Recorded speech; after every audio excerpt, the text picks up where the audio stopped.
নওগাঁর আত্রাইয়ের বিভিন্ন স্থানে অবস্থিত কামারের দোকানগুলোর টুংটাং শব্দে সরবরাহ হচ্ছে। কোরবানির ঈদকে সামনে রেখে ব্যস্ত সময় পার করছেন কামাররা। খালি হোক না নিতে হবে কামার একটু ভালো লাগবে না। কাজ করছেন তারা। আগুনের শিকার ছুরি, দা, বটি, চাপাতি। পশু কোরবানির পাশাপাশি মাংস কাটার জন্য এসব কিনতে কামারের দোকানে ভিড় জমাচ্ছেন সাধারণ মানুষ। তাদের অভিযোগ, এবছর এসব সরঞ্জামের দাম অনেক বেশি রাখা হচ্ছে। কামারে এখন বিড়ম্বনার শিকার হচ্ছেন।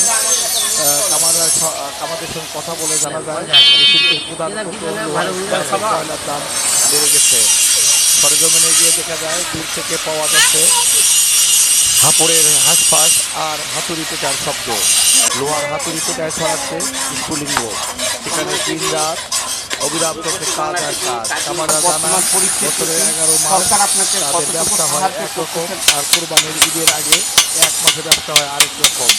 উপজেলার কয়েকজন কামারের সাথে আলাপ করে জানা যায় লোহা, কাঁচা লোহা, সাধারণত এই দুই ধরনের লোহা ব্যবহার করে এই সব উপকরণ তৈরি করা হয়। লোহা তৈরি উপকরণের মান ভালো, দামও বেশি। আর কাঁচা লোহা তৈরি উপকরণগুলোর দাম তুলনামূলকভাবে কম। অ্যাঙ্গেল রড, স্টিল, রেল লাইনের লোহার, গাড়ির পাত ইত্যাদি। অনেকে লোহার কামারদের কাছে এনে বিভিন্ন জিনিস তৈরি করে। বর্তমানে নাই বললেই চলে। মজুরিও লোহার নির্ধারণ করা হয়।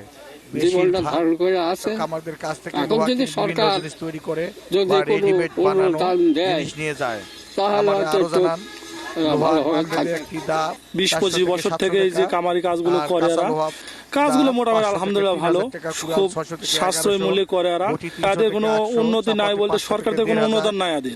তো আমাদের কোনো অনুদান দেয় না, বুঝছেন, আমাদের কোনো সহযোগিতা করে না। কোনো সহযোগিতা করলে তো আমাদের আরো ভালো হবে, কাজ আরো উন্নতি হবে। কাজের আস্তে আস্তে কমে যাচ্ছে ব্যবসাটা, মানে আগে যেভাবে করছে মানুষ, আস্তে আস্তে কাজের উপর মানুষের চাহিদা কম। এবার কাজের পরিমাণ খুব ভালো না, কোনো মতন চলছে। আমাদের মনে করেন সয় সম্পত্তি কিছু নেই, আমাদের এটার উপর দিয়েই খাওয়া, কিন্তু সরকার আমাদের কিছু দেয়।